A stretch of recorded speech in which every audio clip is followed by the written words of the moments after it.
Yo, what's up, world? Wicca world. Welcome to the Arrogance Podcast, episode 10. 10 weeks in the can. That's technically 2.5 months, but based off of the way we operated, it's been, god darn it, it's been 3 months, DJ. Yeah, I actually had to go look up the episode number. Not kidding about that. 3 months since we did this because we had an episode 0 and then we skipped a week. It's been basically 12 weeks since we started, and we're still going strong, going strong. Gotta flex that muscle. But anyway, yeah, I am one of your super naturally powered overdose co-hosts. Coffee man, and to the direct south side, north side, east side, west side, all around the world, going worldwide side of me is my man DJ. Who is abundantly happy now. Oh, yes. So y'all tuned in last week. Y'all know our boy DJ started his new career path. Congrats to him. He's feeling real good. I'm still stuck in the same hellhole. I'm still feeling miserable. But you know what? We're gonna make the best of it because we ain't gonna worry about that today. We got some major shit to talk about though. Unless you've been living under a rock somewhere, because when this shit hit, I mean it hit. It was all over Facebook. I could not see it. Oh my god. Oh my god. What's his name? Alton. Alton Brown, I believe. No, it wasn't Brown. It started with an S. Oh Alton shit. Sterling. Sterling. There you go. I knew it was something like that. A black man named Alton Sterling was apprehended and shot by two cops in Baton Rouge, Louisiana the other day. And then swiftly following, apparently there was another shooting of a man of color, which I don't have all the details about, but apparently this man was shot and killed in front of his daughter by a police officer.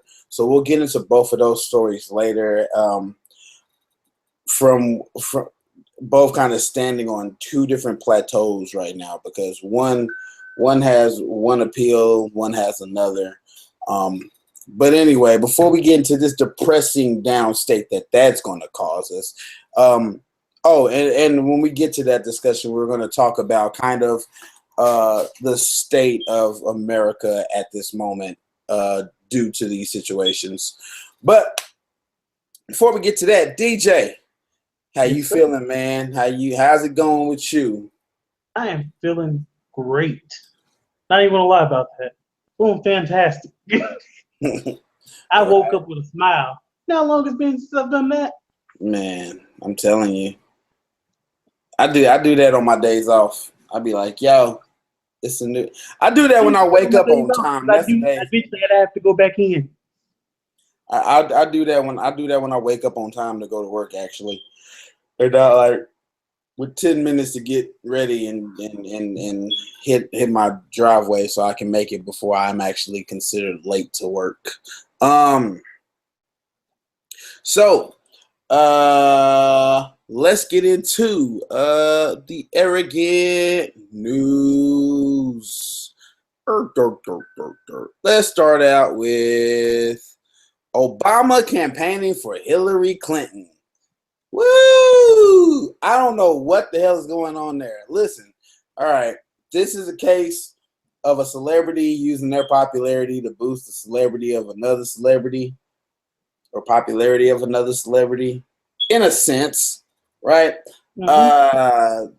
I don't know.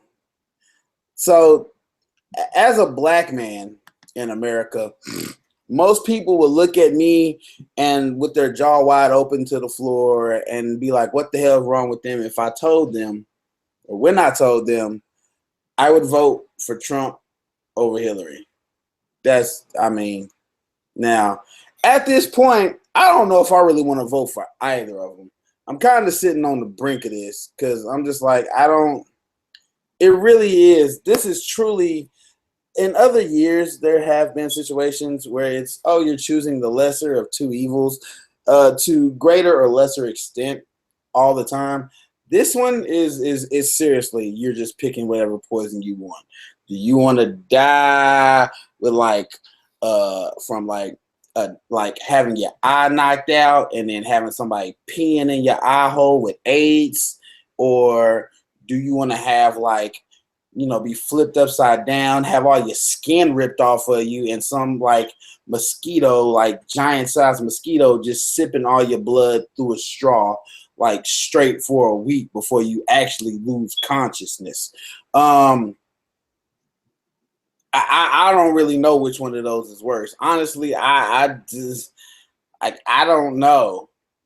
That's the point where we at right now. I'm just like, I have no fucking clue. It's just it's a terrible thing. I hate American politics, and I'll just state that first and foremost. What do you? What's your take on the situation, Mr. DJ? I think all politics are kind of corrupt ever since I found out about how generally how the electoral votes work and how that one guy basically saying I don't vote because my vote doesn't count is technically right.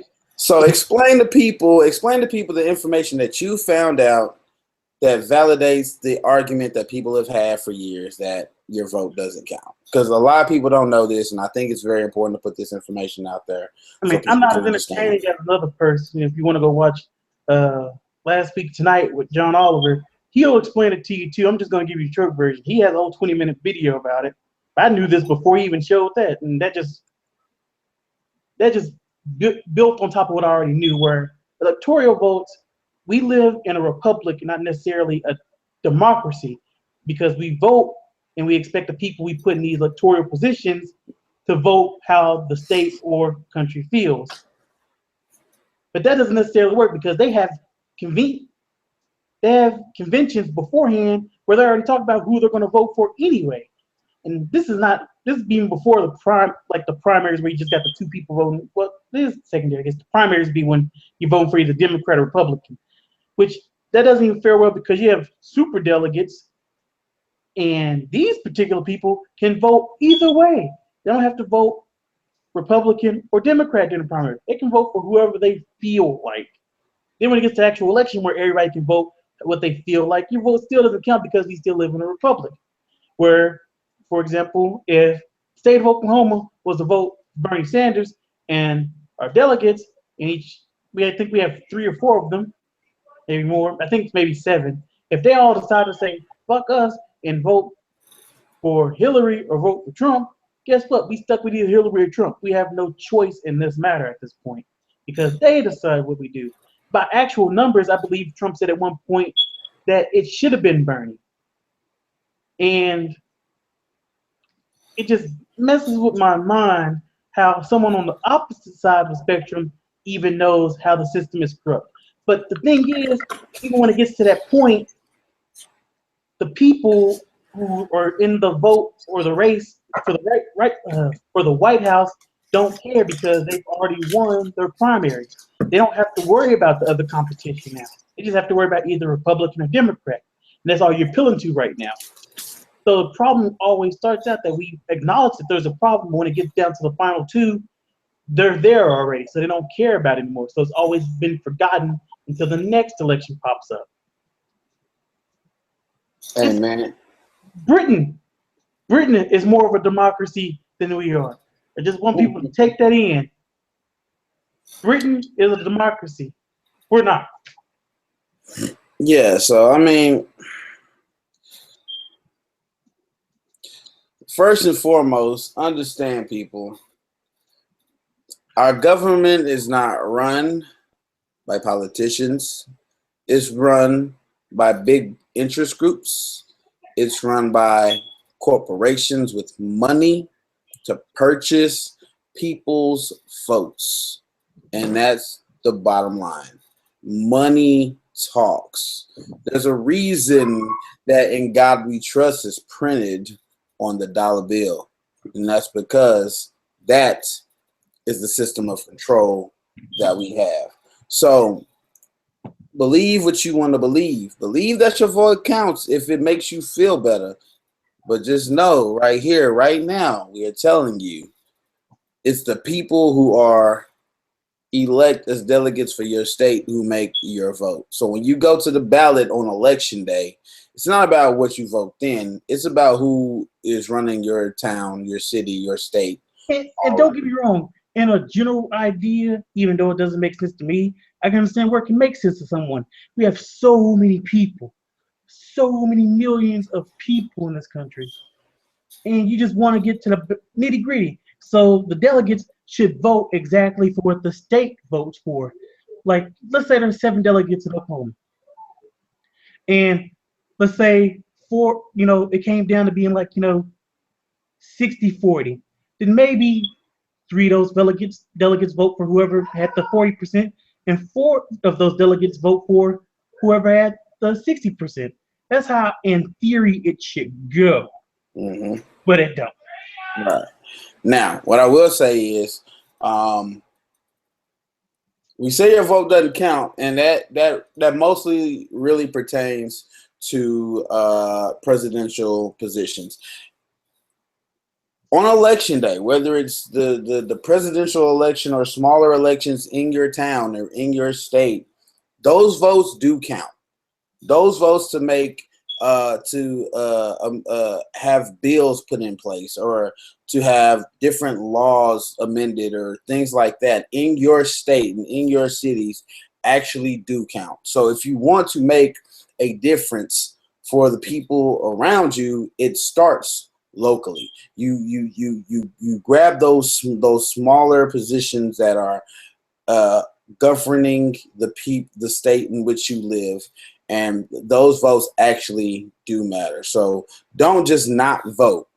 Um, when it comes time to, like I said, make those decisions around you, those votes you do make an impact on. So just realize that whoever's the president, honestly, is only a person in a position of power that's honestly just for show. It's a namesake. It's a person in a position to have a face to it. Just Uh, gonna add in there that you don't vote on your delegates. Just gonna add that information in there. you don't vote on the delegates. Don't put convention votes on them.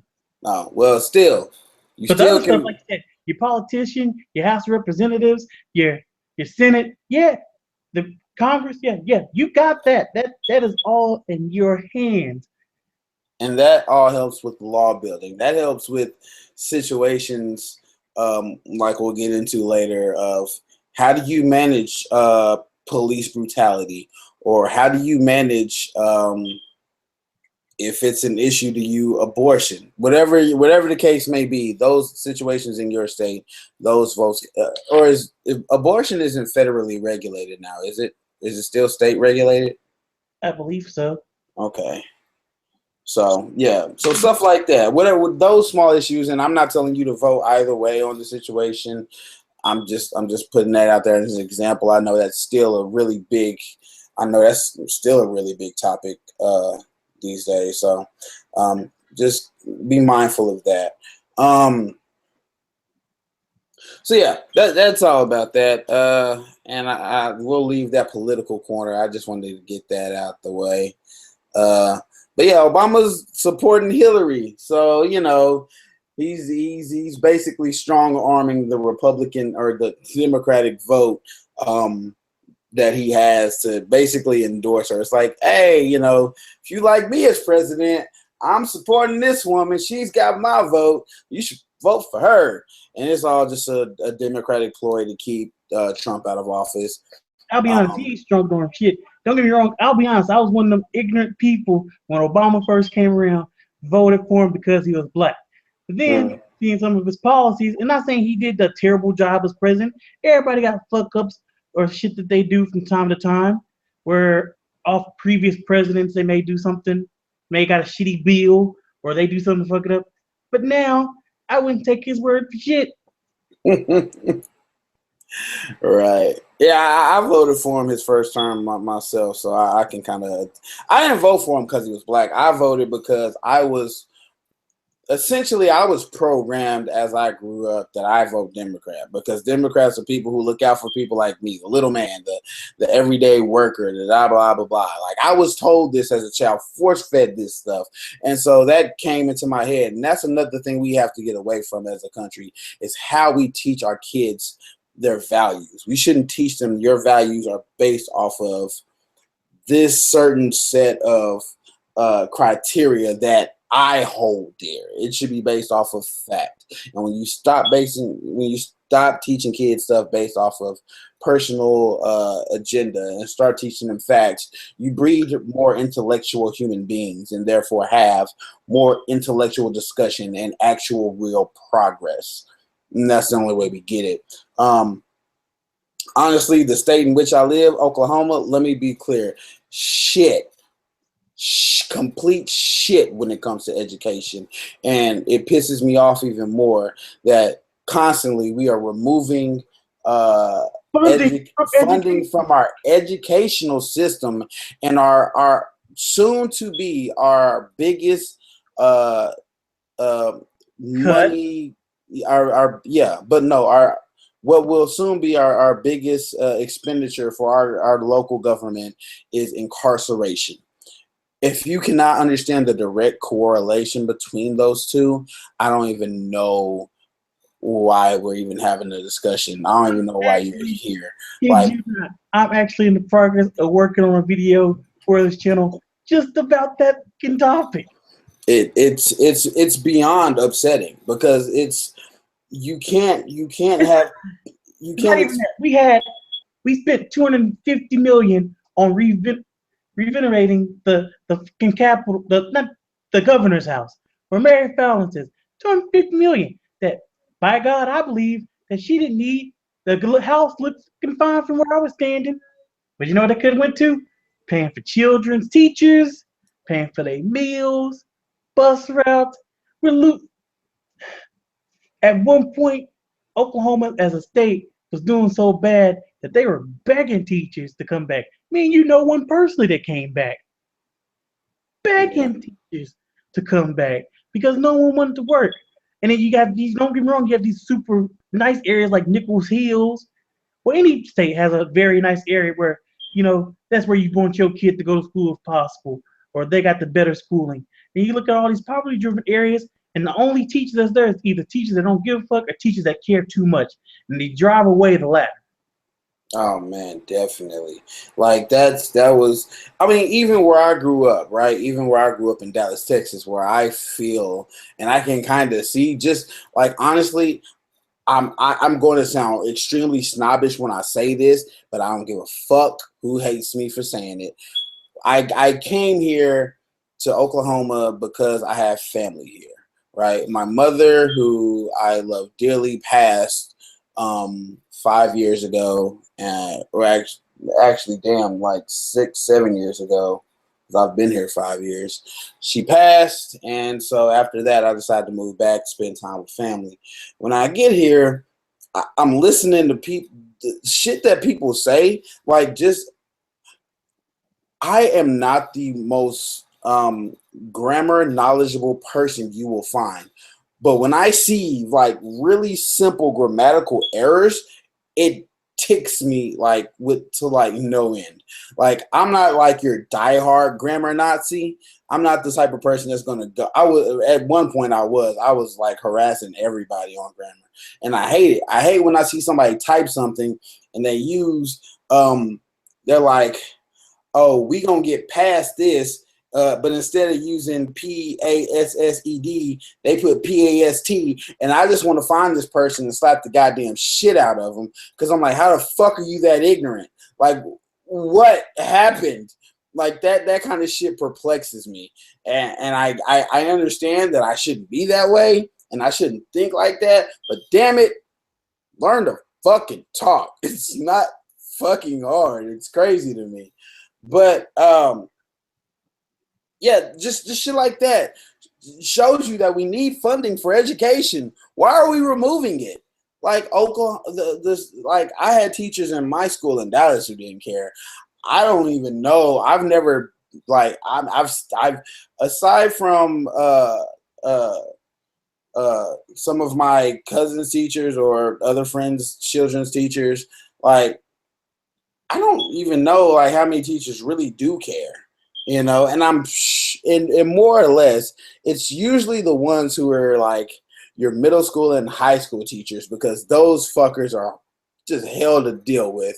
And if you've been to high school, hell, you know it's true. So you can't sit here and deny it. Uh, those teachers that teach elementary school kids usually have a much better time. They're usually struggling with Timmy who doesn't understand, you know, how to, read at a certain level, but you work with them and you can inspire that child to become better. But once that child has missed that inspiration and he gets all in the world and then, people just don't really work with him, he's just fucked, and that's just the bottom line about it. So, oh, goodness gracious. So yeah, that's just, let's move on. Let's move on from that. Oh, I know. The Elite controller was supposedly on sale at some point, but I guess it's not. I don't know. When I looked at it, it said it was like 20% off. But when you go to the website, it's not. So I don't know. I don't know what that was about. I put it in here, but yeah, whatever. Let's see. Other gaming news. While we're talking about the Elite controller and Xbox, Xbox is having a major game sale between the Xbox One, Xbox 360 titles in the Xbox Marketplace. 250 games apparently, with some pretty decent price slashes. If you go hey, like look, the original Watch Dogs for $12, or Dark Souls 3 for only $45. So that's 25% off. That's a hell of a deal. I mean, that game just came out like last month, right, or the month before. It's not So fresh. I cried many tears playing that game. So yeah, I mean, there's some. I mean, you get Middle Earth Shadow of Mordor for $5. I mean, for as great as I heard that game was, $5 for that, hell. Oh, that's for 360 So though. the game was That's the 360 version. Fuck them. I'm sorry. awesome. Don't get me wrong, it was awesome. If I had a 360, I'd still probably buy it on it for $5. At the same time, eventually the stuff became so repetitive. Even though they tried to add something new, the system where you can make your own goblins, kings, and stuff by killing off different ones, it was unique, but at the same time, it felt something that became boring over time. And I know most things can become repetitive, but I don't know what it was missing. It was missing just that it factor because I can shoot people all day on Grand Theft Auto. It's the same thing every day, but I never get bored of it. And even though it's like they're switches, they switch from different person you face, different person, they switch all the time. It just felt like the mechanic was boring. Okay. Um. Anyway, like I said, the games was highly regarded for Wait, is some that of its Red Dead systems. Redemption for $7.50? Yes, it is. And guess what? It's coming to backwards compatibility on the Xbox One this week. I think either today or tomorrow. So yeah, you buy it for $7.50. Yep. They said they like the day after or 2 days after, they said the sales for that game shot up like 6,000%. Yeah, people are begging to be like, when's the next one coming out? Exactly, and there's still rumors circulating that they're going to announce that coming out pretty soon. And Bioshock Infinite for $10. Whew. Which on that one I'd wait. I don't know. I'd wait on that one because they got Oh, the collection coming out. Yep, that's the collection's coming out, so I'd wait. I mean, you can get it if you've already played the other two, and you just want to play this one, or the other three, and you just want to play this one, go for it. If not, if you've not even started that series, I'd wait for that collection to come out. It's going to be all the games with all the DLC for $60. Like I'm honestly right now, I am pretty happy that I never got far into that series. I started the first game. I only played like part ways into it. The collection comes out. I think I'm going to grab it I and did play all play three. through it all. And Bioshock Infinite was such a drastic turn from Bioshock 1 and 2. Because Bioshock Infinite felt more of an action-paced game. There's still, maybe a jump scare here or there, maybe, depending on who you are. Some people just like, no, that was just somebody start some action and whatnot. It had a great story to it, but compared to 1 and 2, where you were second guessing every step you took. Like, should I turn a corner? No. Next thing you know, you get killed for something from behind you. I should have turned the corner. It gave you was on your toes all the time.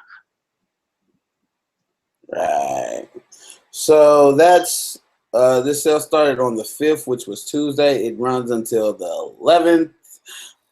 So if you got some extra Now, change laying around, go ahead and swoop those titles up. I know as soon as I can get me some money in my pockets, I'm gonna grab that Red Dead because I played it originally. I had it on actual disc.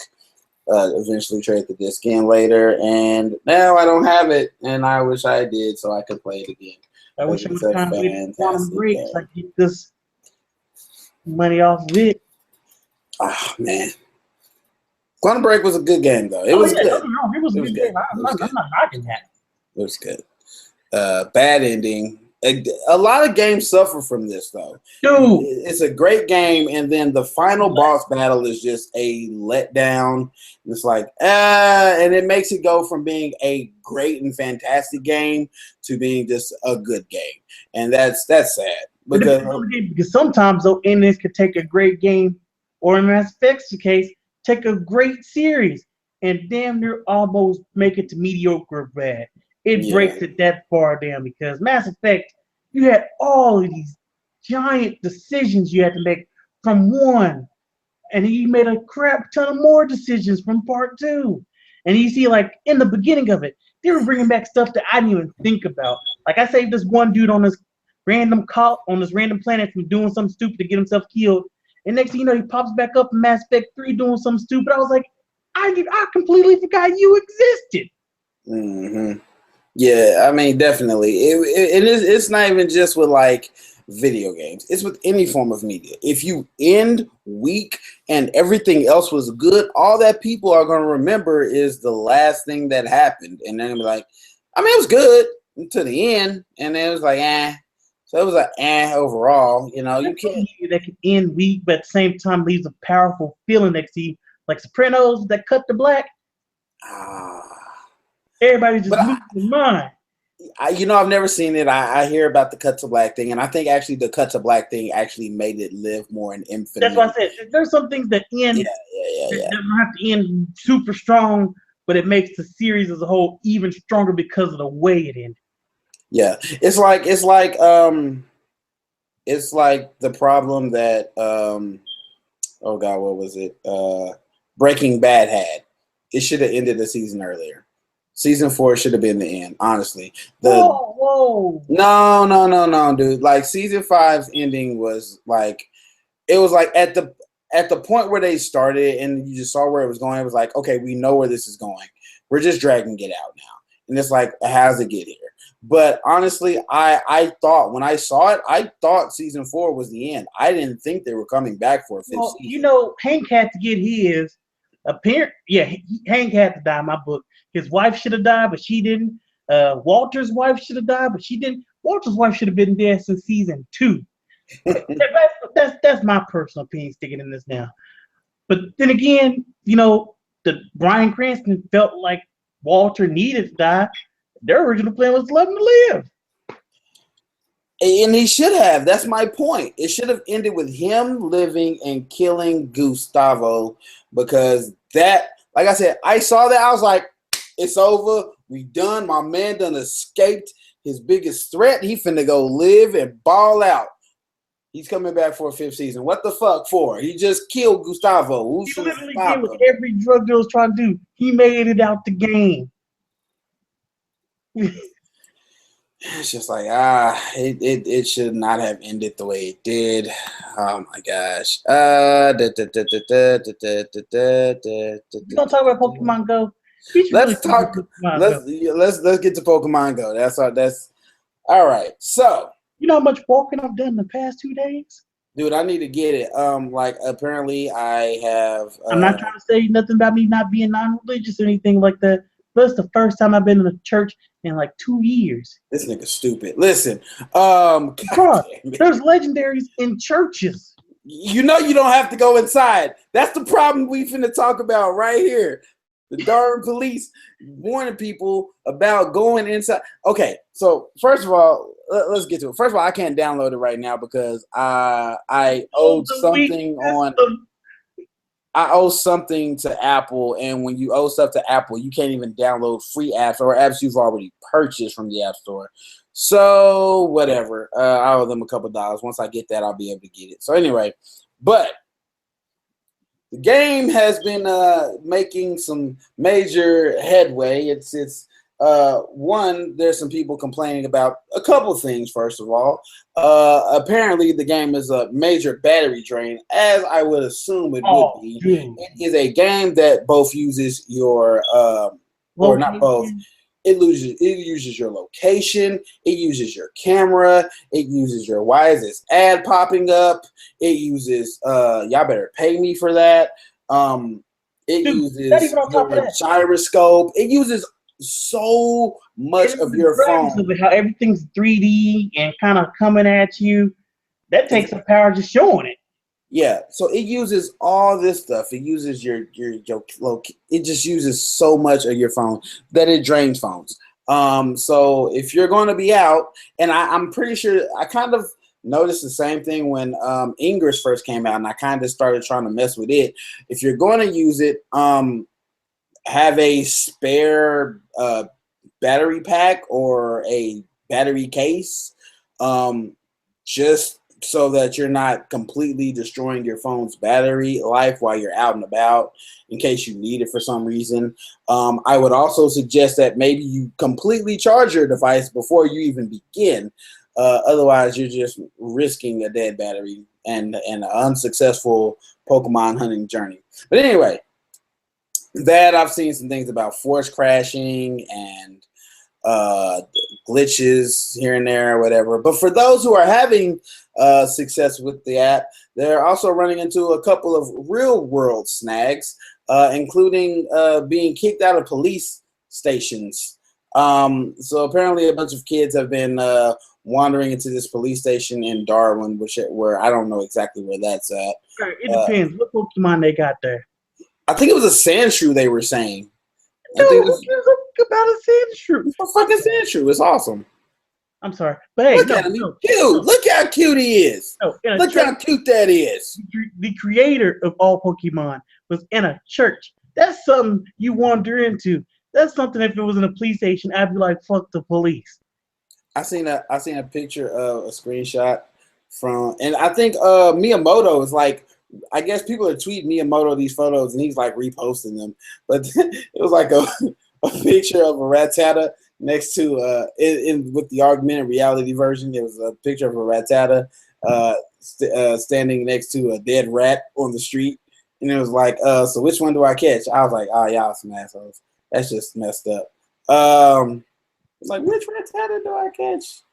So yeah, so there's, I don't know. He's so apparently the report said that the police are telling them you don't need to go inside to get the Pokeballs, but also there's a Sandshrew. I don't know which is which, but apparently you don't have to go if you see him in a building. You don't have to go inside the building. You just have to kind of tap the building on the phone, and you'll be good to go.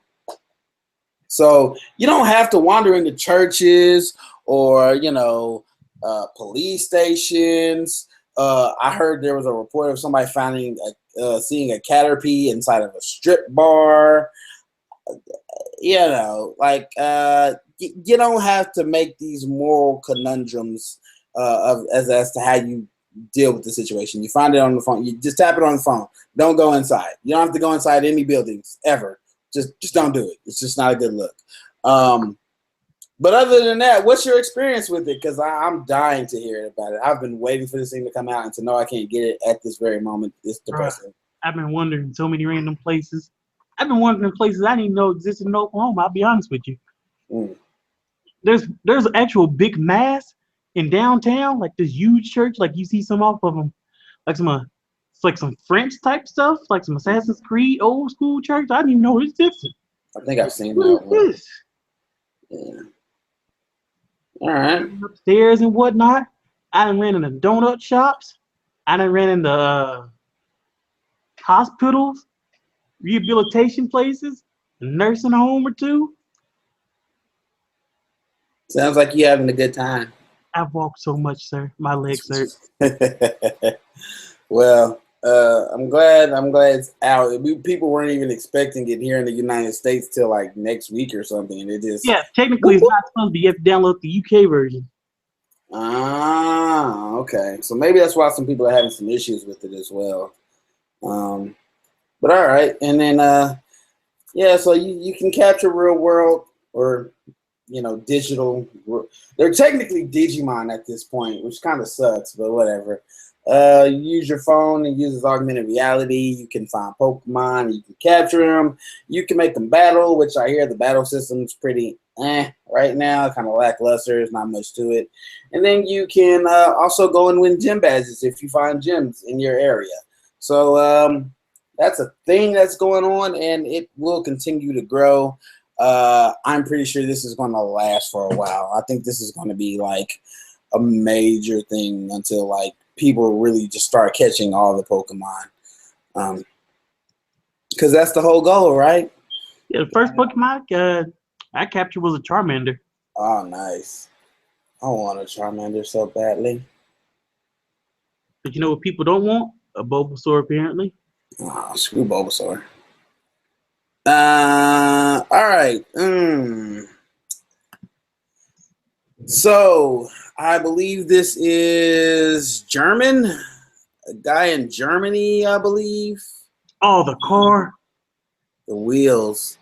He made was it omni-rotational, I think is the term. Yes. Omni-rotational wheels. So if you can see from this picture here, the wheels are on this track inside of the well of the rim there that can make it where they can spin horizontally as instead of just vertically. So this car can potentially just slide right to the side or make a complete 360 spin in one place. A combination of those. It can also, the wheels also are fully functional to move forward. The creator is attesting that they are the tires he uses are just as tough as our standard tires today. So yeah, it's really cool technology. Will it become a standardized or prevalent thing? One has to just wait and see. Just imagine parallel parking. No, Parallel parking will be a dream. Listen, it will be a parking spaces. Everything will be a dream. Like parking in itself will just kind of disappear as a problem because it'll be like, oh yeah, just line the car up and slide to the side, and when you need to get out, slide to the side. You got to worry about all these other crazy problems.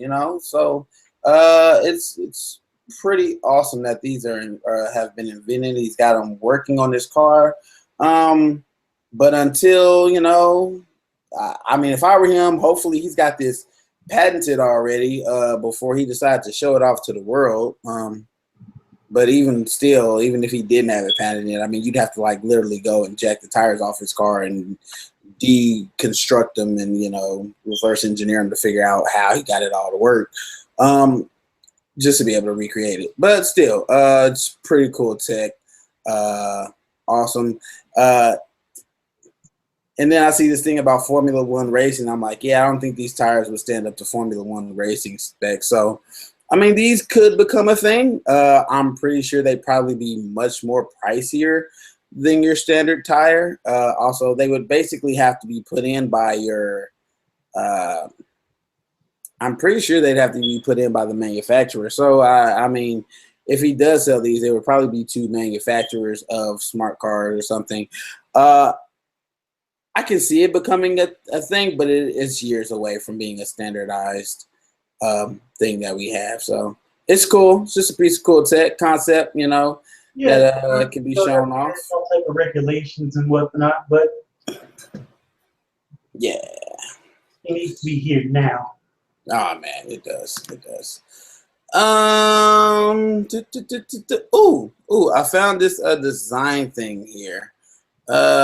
So apparently there's something that has been made that can scan text in the real world, and it can search for the font.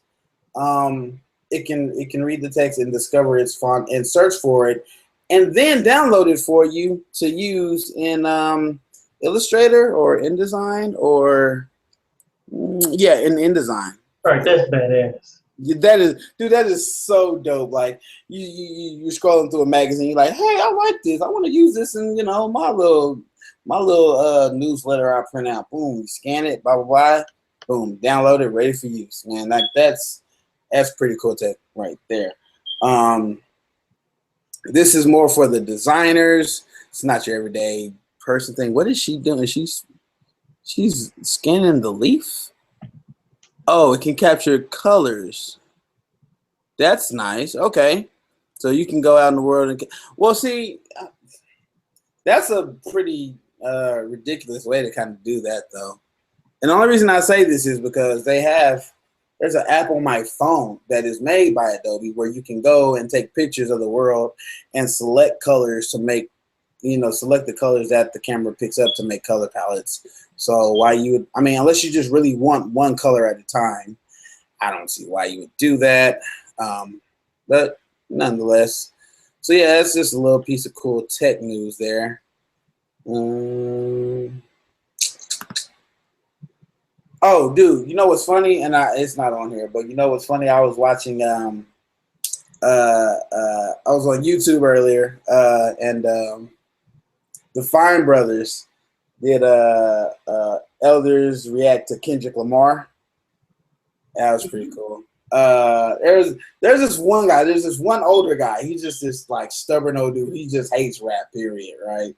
So he was not into it. A couple of the others was like, I can understand why people like him. I can see what it is about him that people like. I think they showed the video for "We Gonna Be All Right."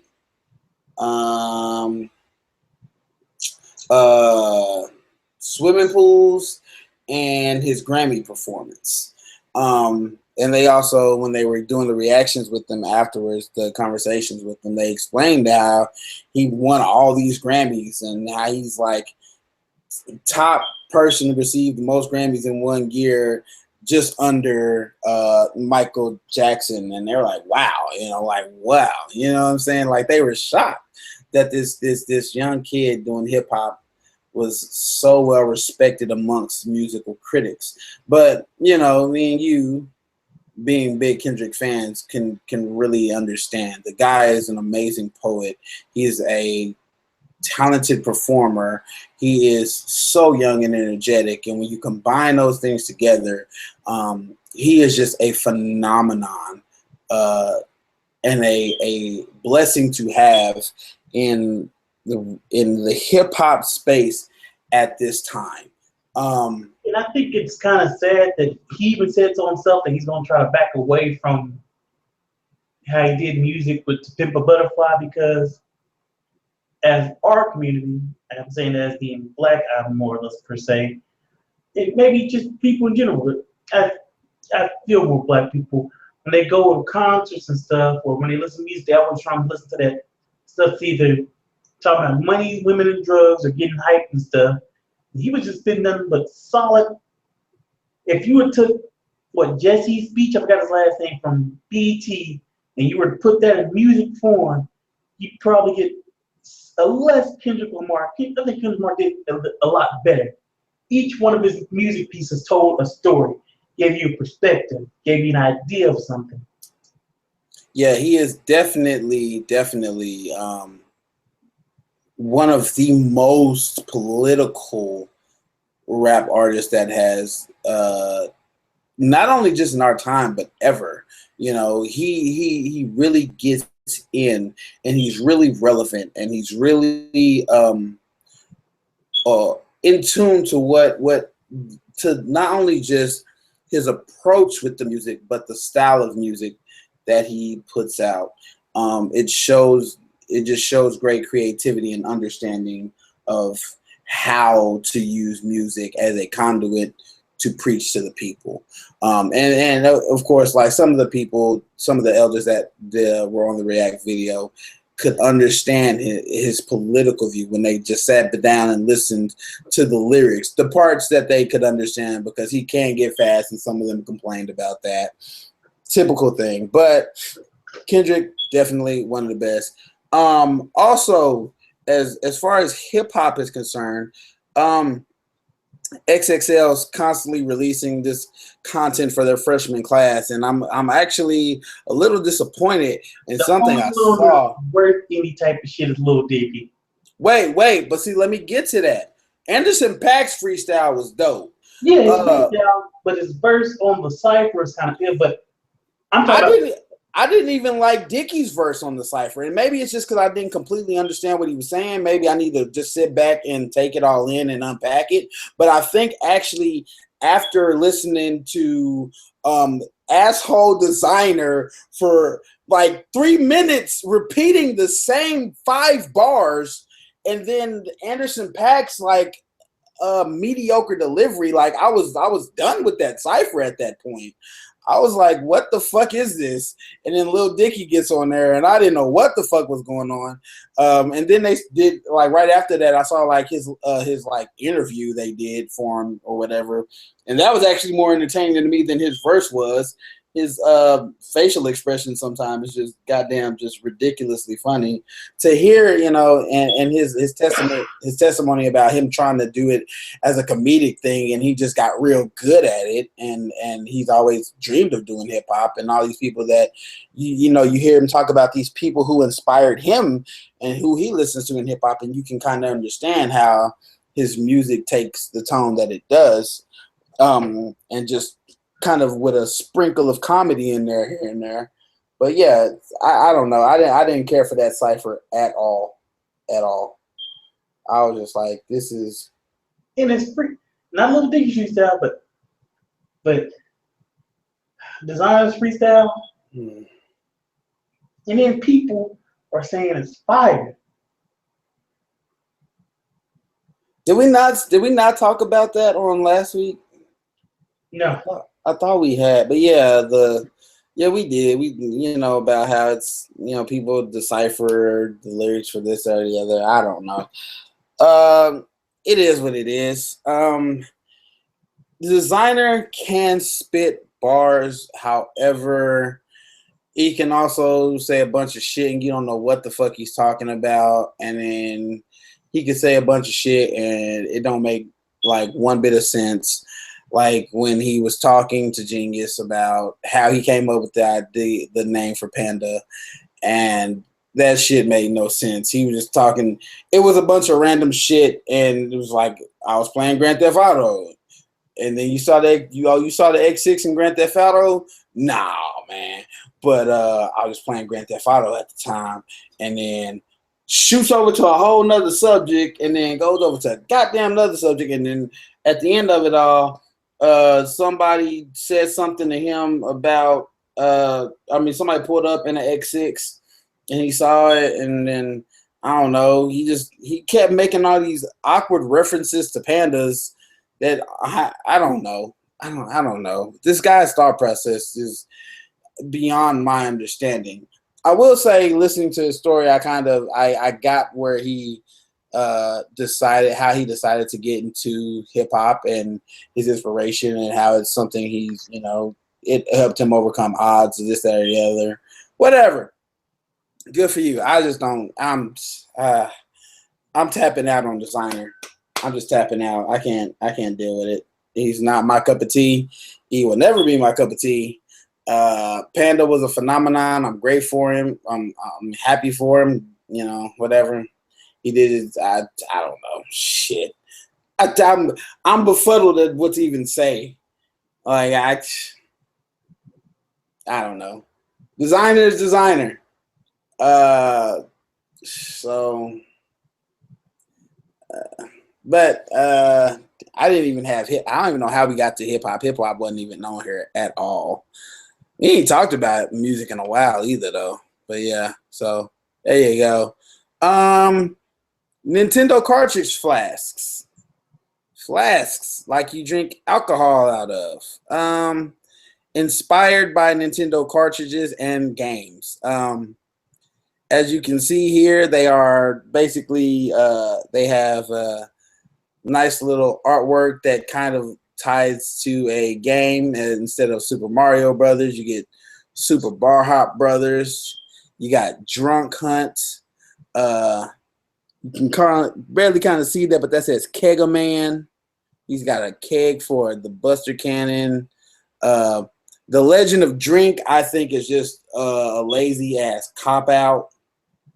Unless, like, I could understand if the game was called The Legend of Link, but it's not. It's called Legend of Zelda. So it's not even really a good play on words. I don't know. And then you got Tetris, which is to Tetraquila. These last two, they just kind of got fucking lazy on, in my opinion. Kegaman, Super Bar Hop Bros, and Drunk Hunt, I can get. Even though Bar Hop Bros ain't got, don't sound like Mario, they do a lot of jumping in the fucking game. And, if you tie that into a bar, you got Bar Hop. Cool.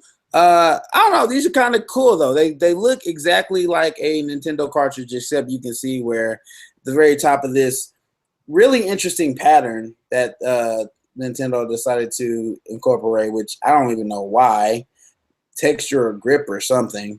At the very top of that, you got a little the cap to the flask, and you can pull that off and you drink it.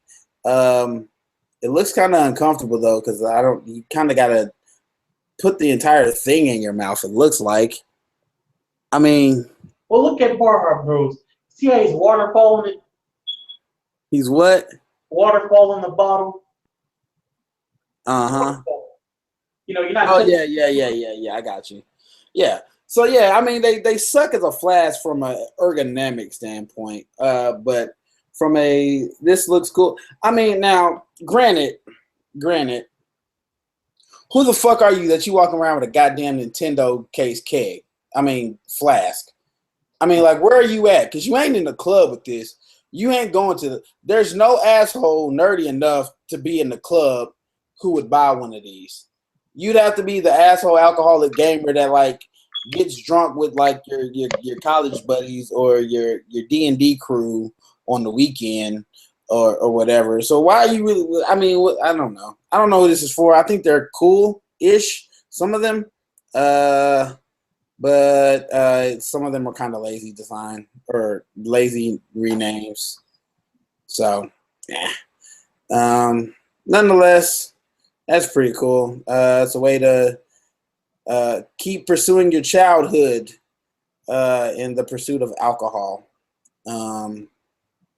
So, yeah.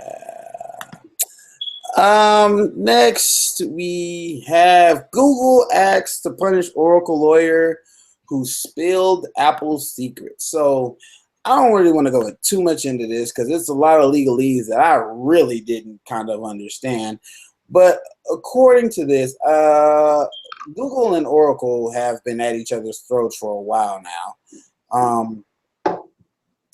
And one of their lawyers in a case released some secret information that had to do with Google using or Apple having Google search results turn up in its universal search queries from iPhone or something like that. When you go and make a search, it would bring up Google. Apparently,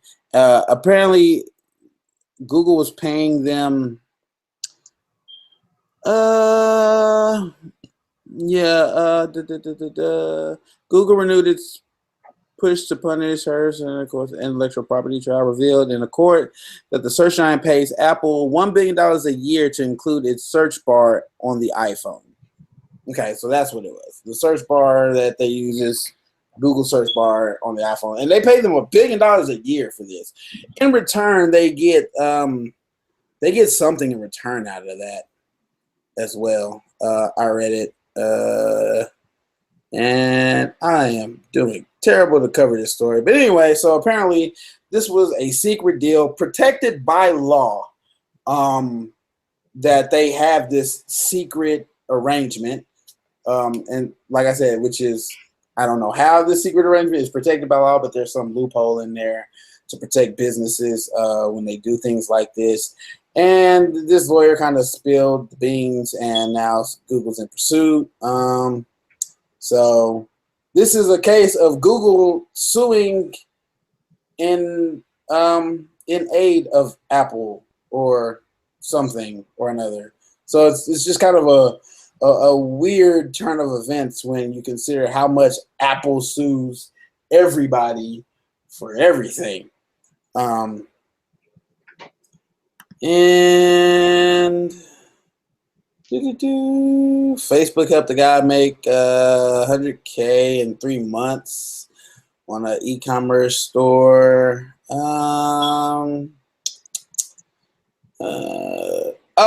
Epic Games apparently, and I should have covered this in gaming. Epic Games is in support of the Neo and Project Scorpio consoles that are coming out by PlayStation and Xbox. And according to what they said, it gives you the best of both worlds. And this is coming from Todd Sweeney, who is the CEO of Epic Games, who is a studio known for creating the Unreal Engine as well as the Gears of War franchise. But yeah, they said they're thrilled about this. It gives people the upgrade cycle of the PC with the ease and use of a console, that's just ready to go. The reason being saying that it's terrible practice to basically reset your entire fan base 7 years after 7 years of being on one console, and then you basically have to start completely over. What he's saying in this article is that this will allow them to migrate customers easier, and kind of not prevent people from, or will help to prevent people from getting left behind because of a new console generation. Some people really aren't behind this. Some people really hate this idea. Some people are saying things like it's bad for consumers. I understand their opinion. I can in a way, but I also understand this point, and I'm more on this side of the line, that it's a good thing because,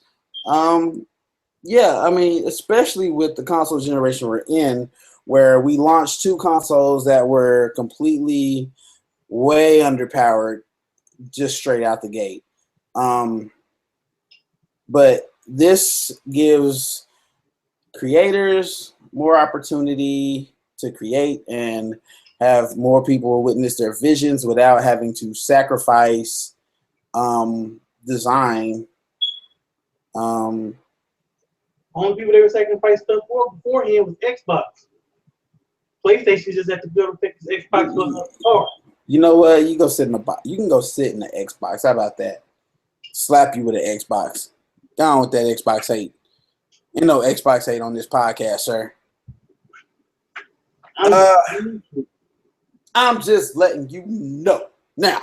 So yeah, that's pretty much that. So rumors are we're going to hear about the PS4 Slim and the PS4 Neo later this year, September-ish is what they're saying.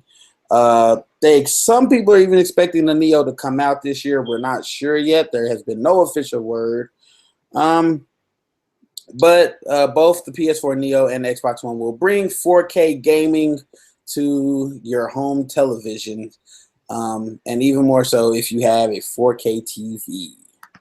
And they're not the only ones. There were some other studios that were behind them, including, I forgot who they said it was, Take-Two, EA, and Ubisoft.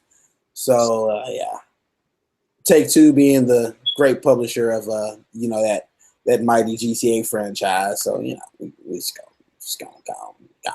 Samsung has created the next micro SD card, or the successor to the micro SD card, and they're calling it the UFS card.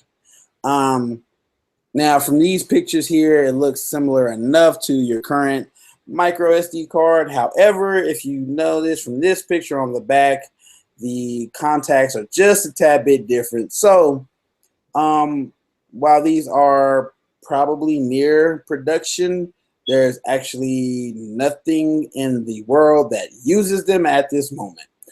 But they're supposedly offering 10 times faster reading speeds, and nearly how much write speed? I forgot. About 7 to 8 times faster write speed versus your current top of the line micro SD cards.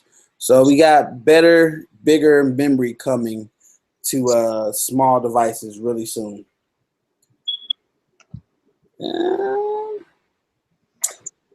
And to segue into our main focus discussion for today, don't you dare autoplay on me. Don't you do it. Don't you do it. Did it. All right.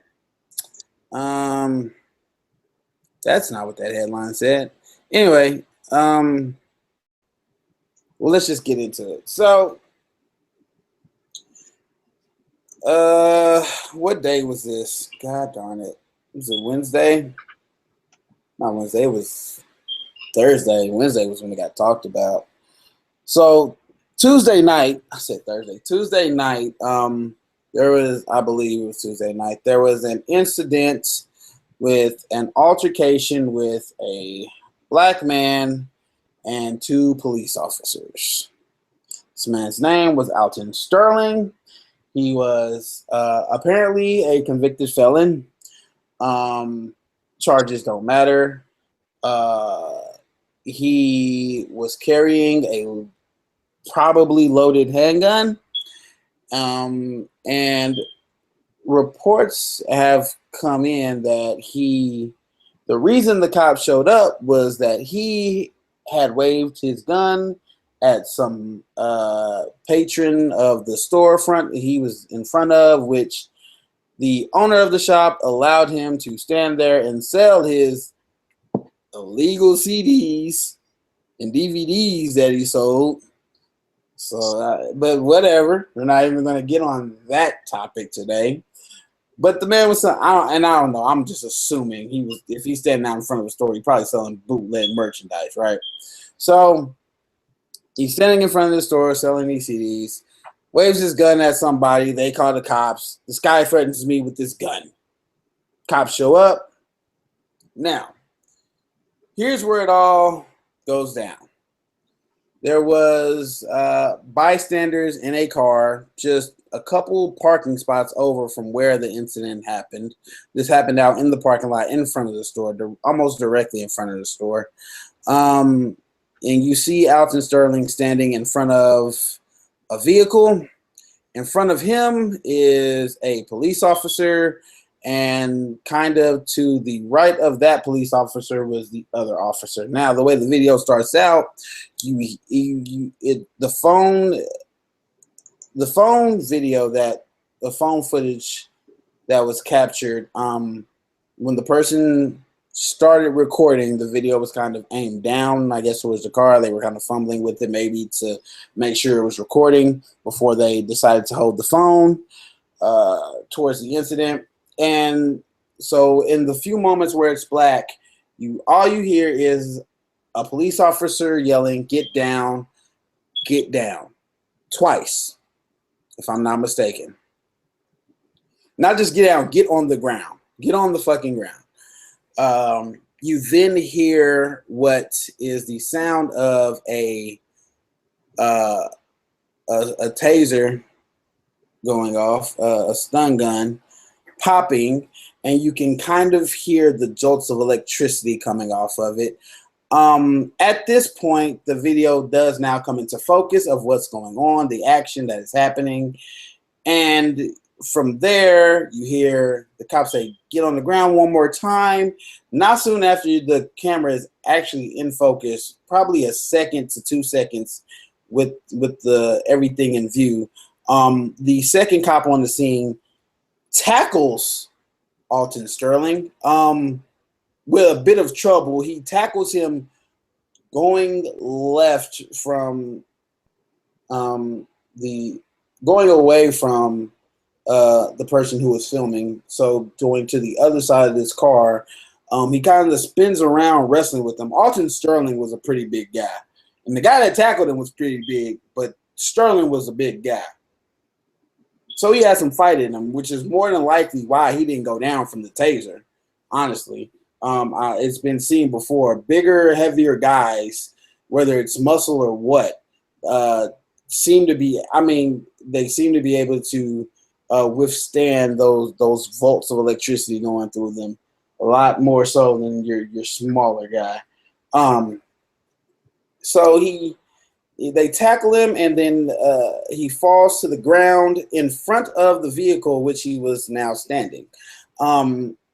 Now he is currently, when he falls pretty much on his back, kind of leaning on his right side more.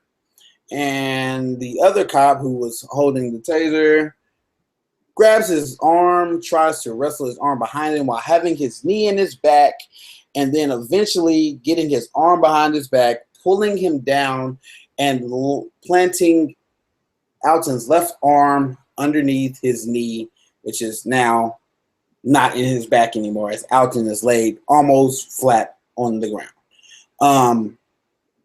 The other officer is there. They're wrestling with him. And a few seconds later, you hear, "He's got a gun," yelled extremely loud. "He's got a gun." The cop then says, "I swear to God, if you move again, or if you move again, so help me God," something to that effect. And about a second later, 2 shots go off in Alton's chest. There was some more yelling, some stuff you couldn't really clearly hear. There later was another video posted from the perspective of what was the store owner, who I guess was also recording. His started more so after they had already taken Alton to the ground. So people, of course, are outraged. Now, before we get into some of the finer details of what happened in this incident, we can't overlook the fact that there has been a huge issue of police brutality towards African American men in our country.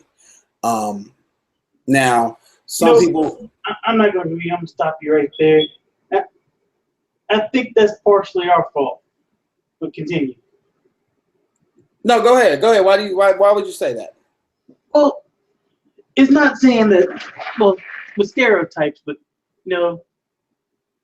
there's a grain of truth in that whole bowl where even though, let's say it might not be all African Americans, but the perception you get of us is that we're violent, maybe drug dealers, shouldn't be trusted, will break in your house. Like Mexicans are known to steal, but they got, good stereotypes like, oh, Mexicans work really hard, or black people, apparently good at sports, maybe has a big, penis. There's stereotypes both ways. Right. But we are perceived as being violent. Even when, if I'm walking at night and I'm black and I see two or three black guys on the same side of the street walking towards me, I'll cross the street. I know where you're coming from there. I've had those incidents. It's like, it's not even a matter of being scared. It's a matter of uh, um, I ain't finna risk it. Exactly. Why take the chance? Because I don't know this guy. He don't know me. I don't know what he's capable of. And he could be the most tender, sweet, kind-hearted guy you ever met in your life. But at nighttime, I ain't taking a risk with nobody trying to jack me. And especially around here, drugs are a terrible situation in Oklahoma. And let's just put it that way. And there's a reason why there's such a high incarceration rate, not only amongst African Americans, but all ethnicities, including Caucasian Americans. But anyway, anything else you were saying? No, go and continue your point.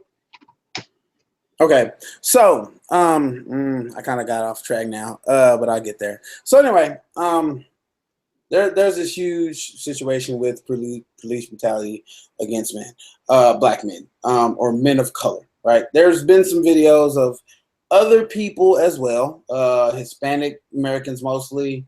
There have been a few instances that show instances of white men being treated harshly as well.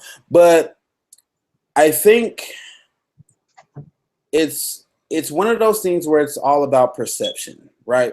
I think because a few incidents happened, that a lot of the people in the African American community got camera happy, right?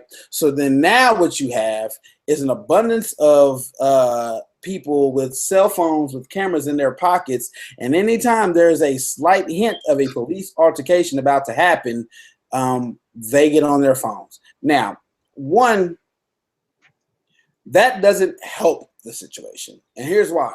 When you therefore do to a cop the same thing that somebody does to a black person, when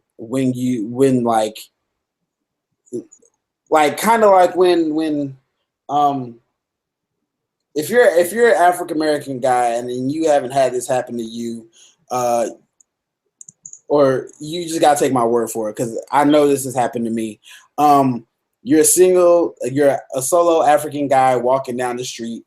It's a couple walking towards you. They happen to be Caucasian American, and you just so happen to be closer to the female of the couple. And as they get kind of close to you, you see her grab his arm and kind of like snug up inside of him, like, this is my security. Don't fuck with me, kind of thing.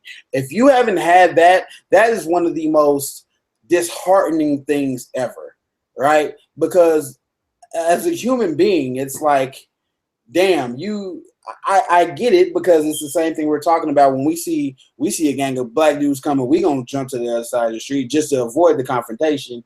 But it's one thing when you see a group of guys and you see like this one guy, and it's like you intensify that person's awareness of negativity in the area. It just breeds negativity. So once you pull a camera out on a cop, it's going to increase the level of hostility in the situation regardless. Okay, so that's the first thing. In case of the Alton situation, I don't necessarily think that was the case. The people who were recording him were inside of a car. The cops seemed to have no recollection of these people at all. They probably knew they were watching, but they were focused. Like, these two cops were focused on Alton the whole time. I never really saw them look around to see anybody else at any point. So yes, we've kind of gotten camera happy. And so when these incidents do happen, which probably aren't happening any more than normal, We're just seeing it more now. Yeah, we're just seeing it more now. And so it does make this a skewed view of what's going on. So there's that. And then in the case of Alton's situation, which is apparently, from what I've heard, because I haven't seen or heard anything or seen or read anything in regards to this other incident that happened not even 2-3 days later. Like seriously, probably the next day I don't even know. In regards to Alton's situation, he was a man who was resisting arrest. Now, I'm not saying that to demonize him. I'm not saying that to say, oh, it's his fault that he got shot. However, if you are resisting arrest and the police have to tackle you and the police have to restrain you, you are giving them reason to be aggressive with you. In the recent years, since these unreasonable or seemingly unreasonable killings have been happening, it's become very apparent. First of all, it's become really good knowledge that if you threaten the life of a cop in any way, if they feel threatened, you don't necessarily have to threaten them. If they feel threatened, they are trained to shoot to kill. They are. That's the bottom line. I didn't know this until a couple of years ago, but they are trained to shoot to kill instead of using non-lethal force. Now, also in the case of this one, you can't argue that they didn't try to use non-lethal force. They tased the man and he did not go down and still was fighting with them.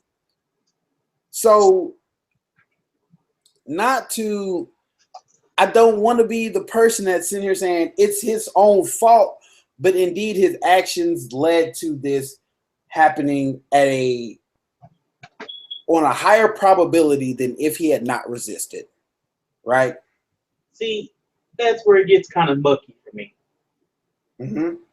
So go with your take on the situation. Not to say that the fact that it doesn't happen for black people, but it happens for colored people, that it happens compared to white people, but I believe maybe it's my perception being warped that it happens less, where a black person can act wild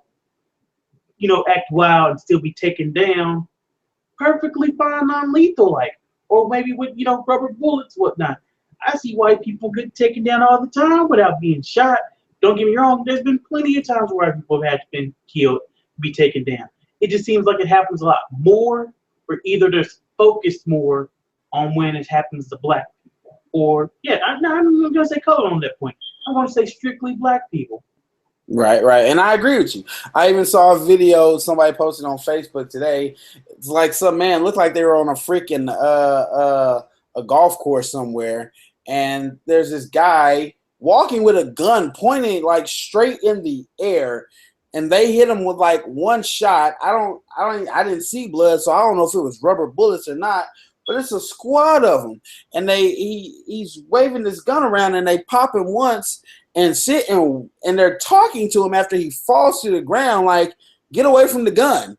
They're sitting there talking to him for I think he said 3 minutes, telling him to move away from the gun before he finally gets up and walks over to like a tree for some shade, and then they finally make their move in on him, but that was it. He got arrested, and this was a white man. So when you have situations like that, and then you see the opposite, which is a situation of some black guy who is unarmed or as equal of a threat as this other guy was, and he gets maliciously gunned down, it shows you right there that there is something wrong. And some people might argue, well, it's different police in different states and they have different reactions to the situations. That can be completely understandable. However, it shouldn't be so prevalent that a black man gets shot because he's a black man, essentially. And that's what it's breeding up to. And that's, as much as anybody could want to defend anyone in the situation, that's heavily what it is. And I don't understand, for any sort of reasoning, why it is this way, other than the fear of black people, and whether that be a complete stereotype or even a stereotype is somewhat based in truth.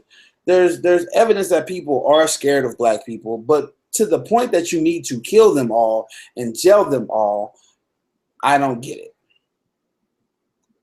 Um,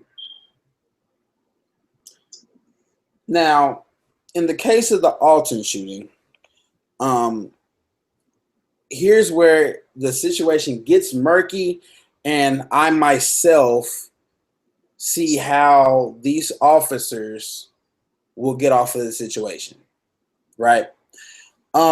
In neither of the videos that I watched did I see determinable evidence, did I see 100% proof evidence that this man's right arm was completely immobilized, right? You cannot see from either of the videos that I saw, unless maybe somebody else found it. Maybe they increased the resolution enough to be able to determine these pixels. But from what I saw, you could not see the positioning or movement of this man's right arm or right hand. You hear a cop yell gun, tell him to stop moving. He continues moving. He ends up shot. Now, this man reportedly the cops were called into the situation for the fact that he had a gun on him. He did indeed have a gun on him. This gun was in his right pocket. So the only people who really had a complete view of the situation at that time were the cops who were directly hovered over him, right? So only they can really say from their perspective whether or not he had a gun or he didn't. I want to believe that based off of the actions that these guys had, that they didn't necessarily want to shoot this guy. And I say this because they tased him, tackled him, and wrestled with him. If they wanted to shoot him, honestly believe they would have just shot him long before that. I don't think this was a big play on anything or whatever. And I kind of thought that too, but not because of what you just said. But at the end of the video, it may have just been nerves, but the way he was just like, fuck. yeah. He did. He did seem very like distraught about the situation. The cops seemed to show somewhat remorse in that. And then I will say though, while I say that evidence kind of the evidence of those two videos leans in favor of the police officers, the part that people get really upset about, that people start questioning the moral or integrity of these officers, is the fact that apparently they both at some point lost their body cams. These guys had body cams on them, and somewhere they just fell off or disappeared. I don't know what the official report is on that, but their body cams disappeared. That's where I was going to talk about also. That kind of seems suspicious as fuck. Exactly, and that's why it seems suspicious so much more so than anything, right? But again, without that evidence, there's the evidence presented is all the courts are going to have basis to go off of on. And I'm almost 98% sure these cops are going to get off. And when I say get off, I don't mean like they're going to get away with murder. I do believe these cops were in a position of they were defending themselves. That's just my opinion, just based off of the evidence. And if you don't like it, that's fine. You don't have to. That's how it is. But no matter what, he says he's got a gun. He pops him twice. Then he does it 3 more times.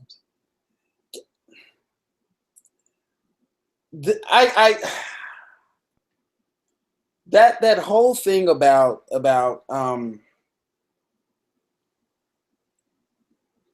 want to believe that's just that whole shoot to kill thing. You know, it's like they shot him, he was still moving. I mean, even after they shot him the other 3 times, dude was still moving. And when the other guy went, when there was the one officer laying on the ground, the other officer was far off, and then he ran back over to pull the gun out of Alton's pocket and was, he reached for it at one point and kind of didn't get it because he was trying to, he looked like he was scared that this guy was still going to be able to move and grab this gun and still shoot him. He possibly could have. He was still moving. He died before paramedics arrived, yes. However, and even afterwards, they on the second footage from the owner's perspective, you see them call in the paramedics. So it's not like they waited. It's not like they, for the most part, it seems like, yes, they were overly aggressive, but a lot of the stuff that happened, a lot of the stuff, other things, make it look as if these guys had good intentions. I'll say that. Like I said, they didn't wait 5 minutes before they called the cops. Called the ambulance. They did it immediately. So there does seem to be, at least from what I saw, there does seem to be some structure and moral quandary in them, and they seem like, even one of the guys, they found one of the officers, and this is what I hate. Like they posted the officers' names afterwards, which I guess they have to do. And then somebody goes and finds like one of them's Facebook profile, and he's like Christian, this, that, or the other, like. In his description, he labels himself as being Christian. So what the funny part about that is he's like sitting there holding his gun and he's proud of his gun. He's a gun owner. He's a gun rights carrier. You can be a Christian and be a gun owner though, and be a proud firearm carrier, and nothing wrong with that. I don't know. It just, the way that those photos were presented make him look a lot worse than what it was. And like the tag on it was like, I bet they ain't gonna show these photos on the news. Kind of alluding to how photos of Trayvon Martin throwing up gang signs and this, that, or the other, or whatever he was doing, versus the photos of him in a suit and tie looking like a good young man, a productive member of society, were what the media showed. The media showed him in a darker light than was completely necessary to criminalize him in a sense. So at the end of the day, I'm pretty sure they'll be pronounced innocent. They're currently serving suspensions, as is standard with these sort of instances. But I'm pretty sure that this is going to go their way. To the family, I will say it is very heartbreaking, and I do understand that. The first instance I saw of this was the mother at this press conference with the son and him breaking down crying, and you hear him saying, "I want my daddy," and it's very emotional. It tugs at your heartstrings, and when you see that, especially you see that before you see the video, it really kind of makes you angry towards the cops already, because you already have no perspective. So you're going in with kind of a bias to begin with. And the other part of that is people spreading misinformation about it. I've seen comments people left about, it's like, because even, and I kind of got myself caught up in this, because there was a comment I saw somebody mentioned, they had him laying down with his arms handcuffed behind his back, and then they shot him in the back, blah, blah, blah. And that's not even what happened in the video. So I don't know where they got that information from, because they're obviously regurgitating it from somebody else who probably didn't fully watch the video, or didn't know what they were looking at, or just was pissed off and triggered and wanted to make a scene in a situation. So going about it all over social media is the worst thing that can happen, because the only thing that tends to get spread is the details that people want to get spread. You're not getting the full story. When stuff like this happens, it is your due diligence as a citizen to take the time and investigate for yourself before you jump on a bandwagon and make a decision of where you stand on the situation either way. Because otherwise, I would have been with everybody else like, oh, this is stupid. Why we keep shooting black people? That's dumb. But in this case, the guy resisted. He had a gun. The gun was near the hand that was semi-free, that was not fully detained, as you can tell, as far as you can tell from the videos. So in that case, the cops probably did do the right thing. It's just unfortunate that somebody lost their father. So that goes back to what I was saying earlier. If a cop tells you get on the ground, get on the goddamn ground. Right? Fuck it. Listen to what the cops are saying. I can't guarantee you that listening to the cops will prevent you from getting shot, beat, or murdered. I can't guarantee you that. But I can guarantee you that.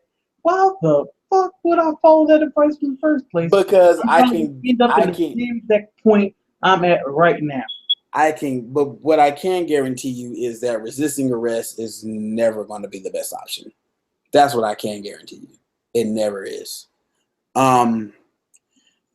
So just to kind of round this off, that's where we get into the situation of, God, I don't even know the guy's name. I didn't see the guy's name when I saw this.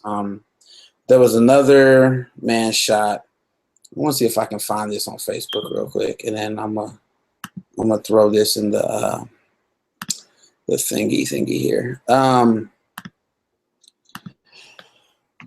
There was another black man shot who apparently,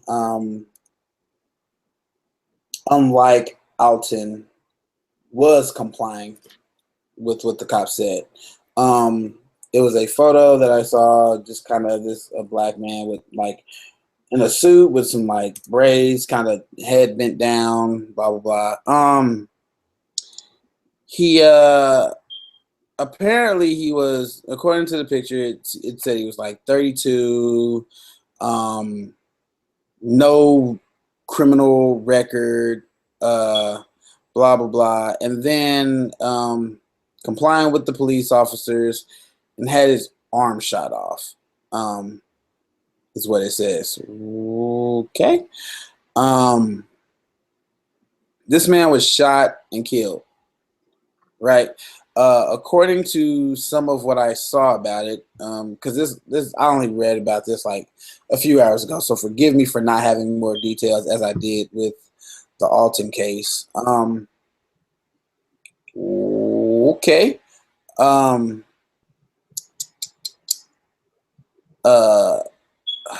What was I saying? Okay. He was a licensed gun owner, a licensed carrier.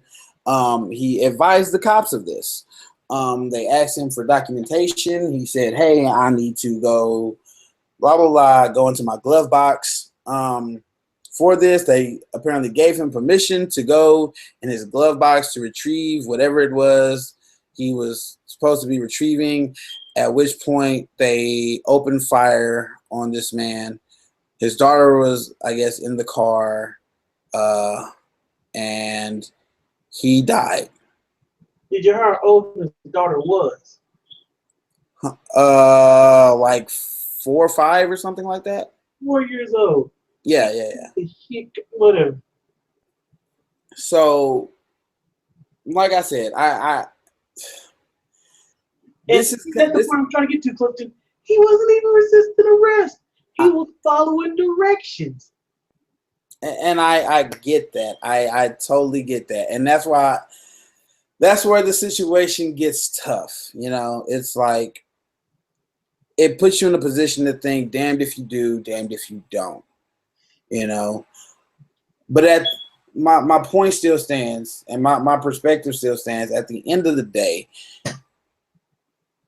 it's never in your best interest to resist. Complying might not go the way it's supposed to, but had he resisted, he still would have ended up dead. So he did the right thing, and at the end of the day, that's all he can do is be content with the fact that he took the correct measures that he should have. He is dead for it. His daughter will grow up without a father for it, and that's unfortunate. But see, there's no but to that situation.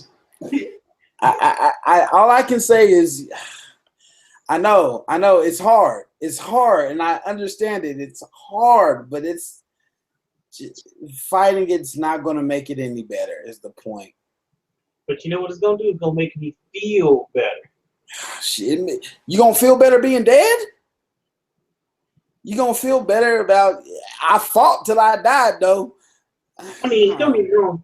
If you really want to set some stuff off, you know, you probably go after the cops that did it. And if you couldn't find the cops, not saying I would do it, not saying anyone should do it, but you could go for say after the family if need be. Leave them on, leave them on the area where the cops can see it. Maybe in front of the police station. That's if I haven't already decided to burn that one down and any other one surrounding it. I'm not talking about like a 10, 15-mile radius. I'm talking about we may be driving to a few police stations and burning them down. Not something we can easily really walk to.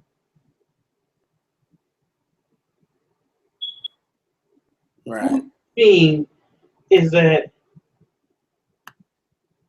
if something like this happened, and God forbid that we become organized, I don't mean like this NAACP bullshit. I mean like some Nat Turner shit.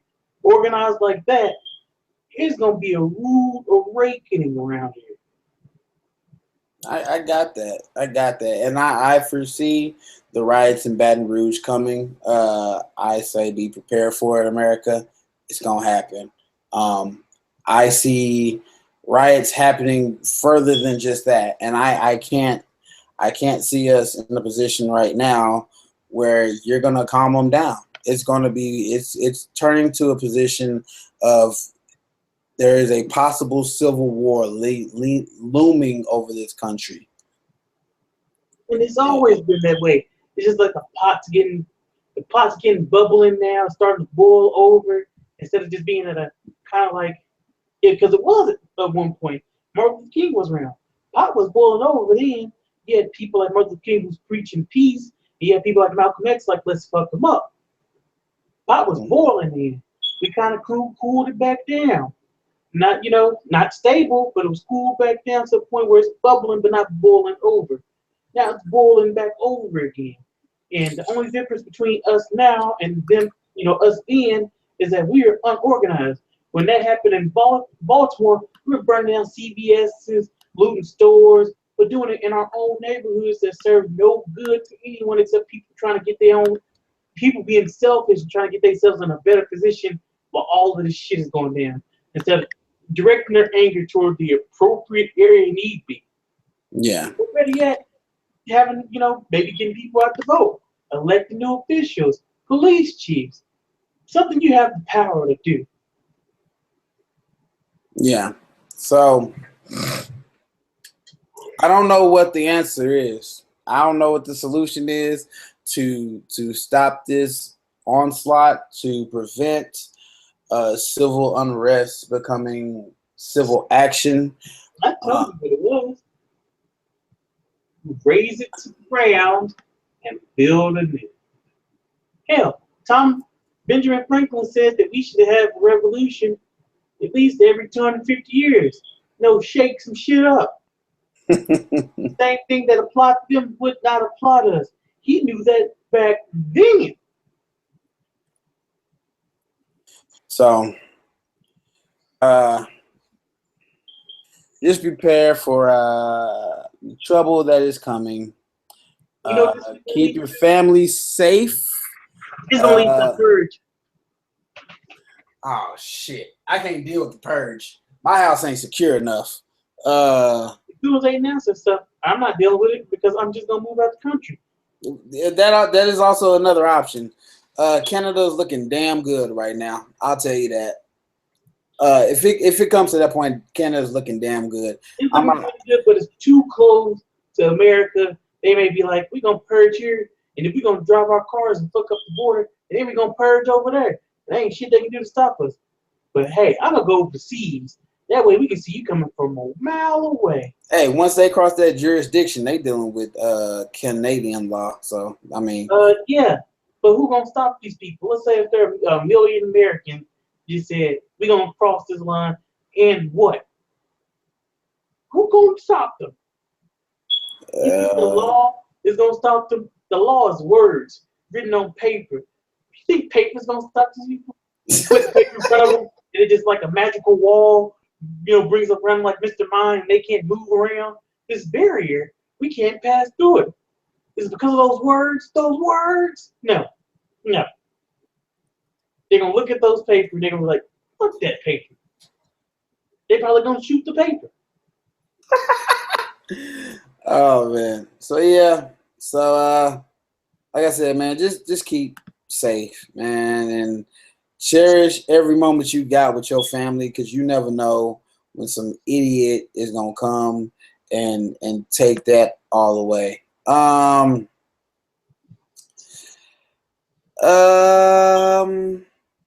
So I guess to try to end on a somewhat much more better note, Netflix is going to be coming to Comcast cable boxes. So if you live in the Comcast cable area, you can get Netflix on your cable box. Or you could just move and go to a better area because Comcast is shit. Or you could just buy internet, and I don't know why you would like.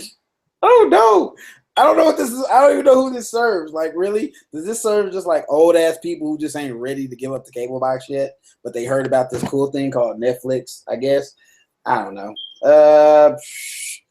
Just know there are options. So Netflix is everywhere, everywhere. I wonder if it's gonna be part of the cable. I guess it would have to be. It'd be part of your cable bill. That would kind of be cool though. That would get people. That would probably get people to come back to cable. That's probably what this is about. Yeah, but not to Comcast. That's the difference we talking about here. Hey, it is what it is. Either you get with them or you ain't. So that's our show for this week, people. Thank you for watching, tuning in, loving. Please make sure you like, comment, and subscribe. We're broadcasting a little late this week. But hey, we're gonna keep trying to push for our Wednesday schedule. Sometimes it might get pushed back to a Thursday. Shit just happens sometimes, and it just scheduling don't work out. Yeah. Anything else you got for the people before we graciously bow out, DJ? No, just I'm starting my own web business, like Flip is doing his own, coffee, what coffee house graphics. Mm-hmm. I'm gonna need a shirt with, CHG on there. Already. I'm thinking about starting my own, web design business called, the Mad X Effect. Somewhere around the area, be looking out for it. Ooh. Plug myself in right to there. I'm gonna do it first. I'm gonna plug myself. Good job. Good job. All right. And as always, I want to give a shout out to that almighty HXE Gaming events at hxegaming.com and HXE Gaming events on all your social media places. That's letter H, letter X, letter C, gaming events. Other than that, I don't know. I got these major projects I'm working on. Other than that, it's just a nice, normal, cool little Thursday night. I'm supposed to be on vacation next week, but we'll see how that plays out for me. Might have some staffing issues to change that up a little bit. And that being said, thank you all for tuning in. We love you, and pieces, Reese's.